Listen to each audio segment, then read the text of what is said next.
So this is Module 3, Topic 1, a lesson on the French Revolution. So this lesson on the French Revolution is going to explain the very specific circumstances that led to this revolution in France. It's also gonna give you some introduction into the major events and contributions of this revolutionary era. And then it's gonna explain how some of the gains of revolutionaries were reversed after the defeat of Napoleon in 1815.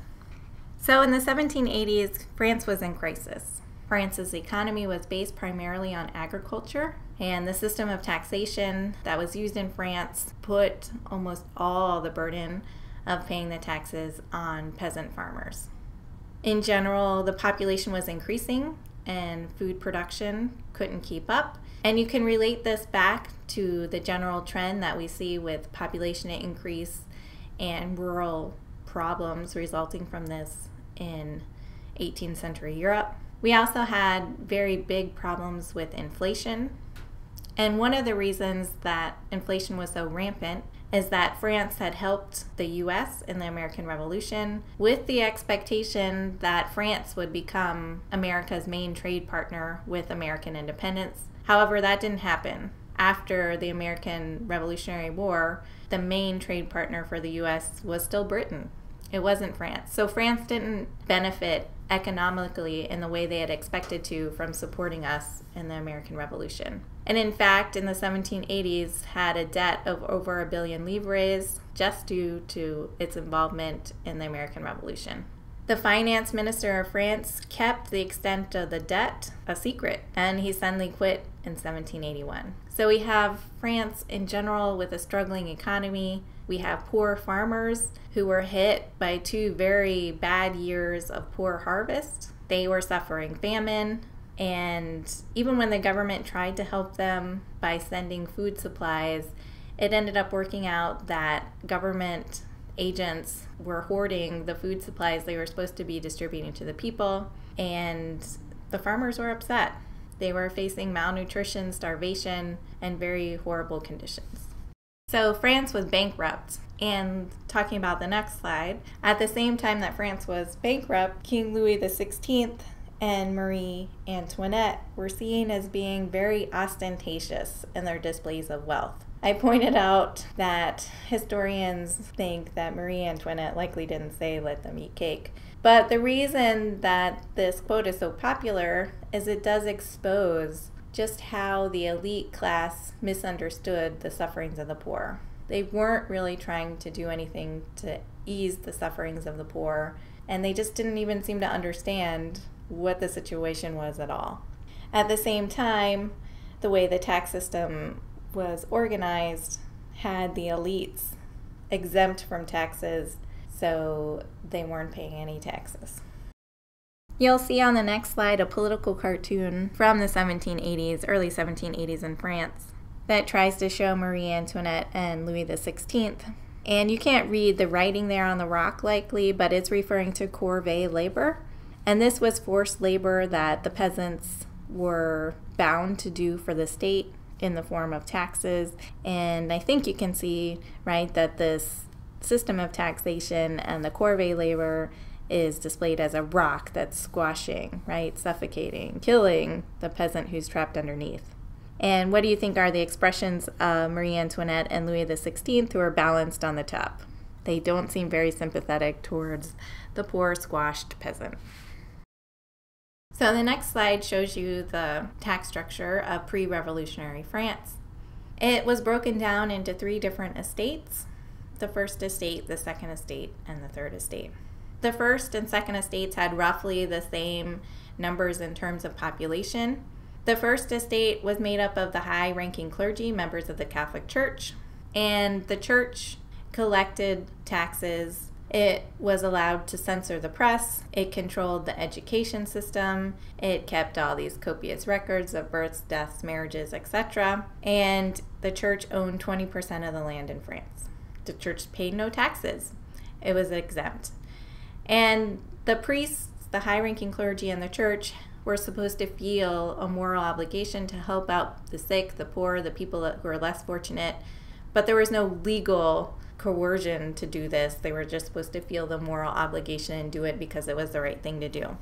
And because the king was working hand in hand with the church, he could appoint clergy to the highest positions. We have the king and the church working together. Now, the second class was made up of roughly 100,000 members of the aristocracy. They were in charge of collecting taxes in the form of feudal dues. They owned those large tracts of land, and the peasants who lived on them had to pay to live on their land. They also got the highest positions when it came to the military and the state bureaucracy, and they owned roughly another 20% of the land. And like the high clergy, they were exempt from taxes. And because the king appointed them to their positions and gave them their land, they were supposed to be loyal supporters of the king. The third estate was the largest by far. It had roughly 25 million people, and it included everybody else. So the working classes in the emerging urban areas, the farmers, artisans, and some of the parish priests who weren't part of the first estate. And what extra privileges did they have? None. And they paid a whole range of taxes. They paid a church tax. If they lived in the urban areas, they paid a sales tax. They were the ones who were forced to work the corvée requirements to build the state's infrastructure. They paid a poll tax, an income tax, a salt tax, a land tax, and then if they were peasants who still lived on feudal manors, they had to pay for access to everything they needed to survive. So if they needed an oven to bake bread, that oven was owned by the feudal lord, a member of the aristocracy, and they had to pay to access that oven. And that would be the same for the wine press, the orchards, and everything else they needed to survive. So the system was lopsided. And the peasants were being squashed.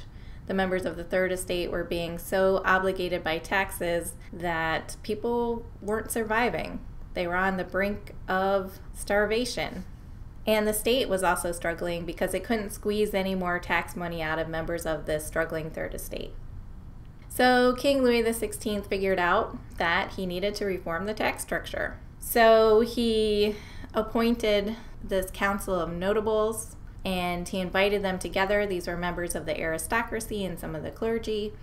He brought them together and tried to get them to agree to pay taxes. And guess what? They wouldn't.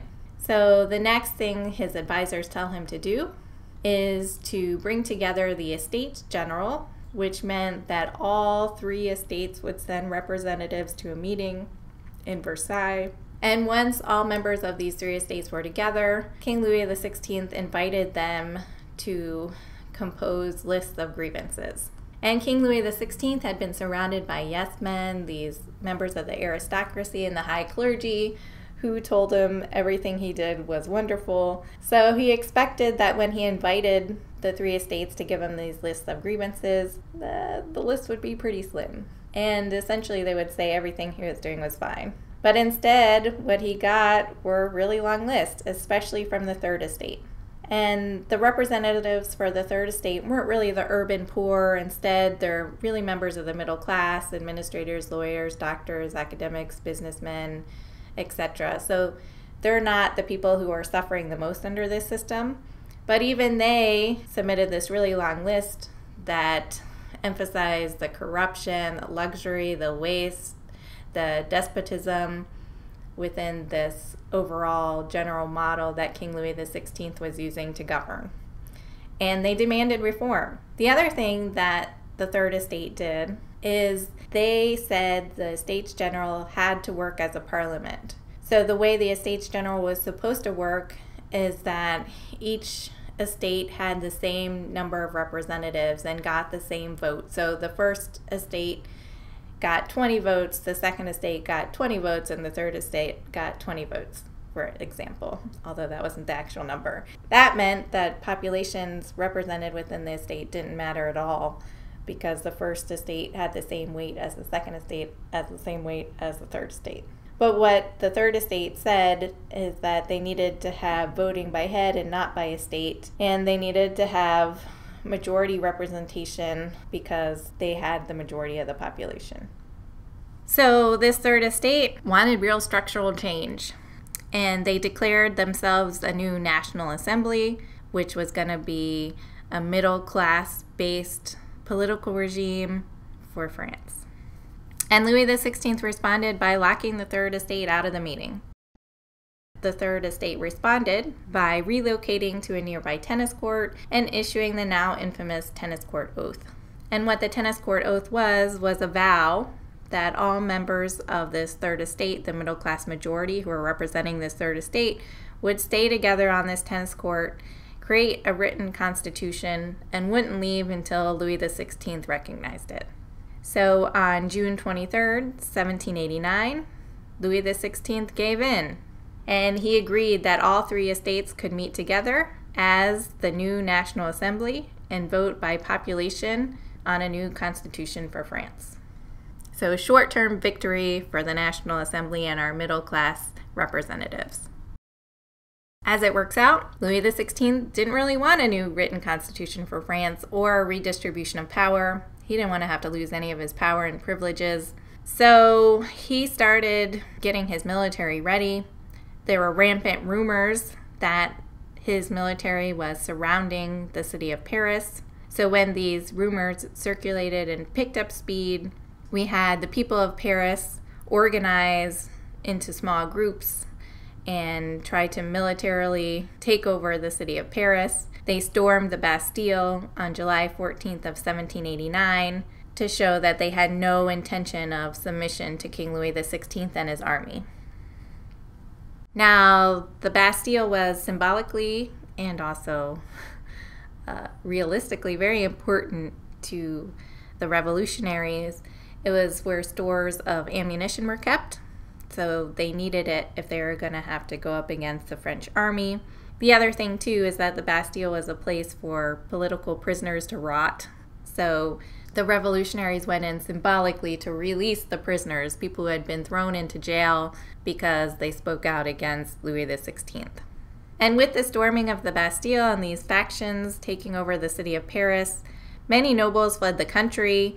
We've got the revolution emerging in the rural areas, and it became very dangerous to be a member of the aristocracy in France. So a lot of them left. And Louis XVI, he's eventually going to be beheaded. He was forced to show his submission by flying the new tricolor flag of the French revolutionaries.